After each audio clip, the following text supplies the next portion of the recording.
కోరుతున్నాము.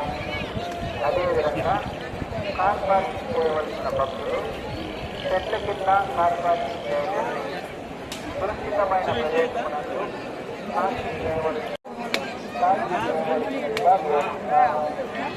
ఓం నమో వెంకటేశాయ. అనిల్ కుమార్ గారు.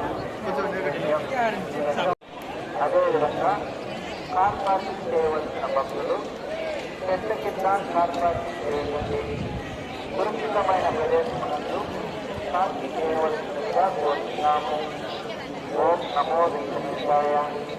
భక్తులకు తిరుమలలో వర్షం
పాడుకుని వెళ్దాం.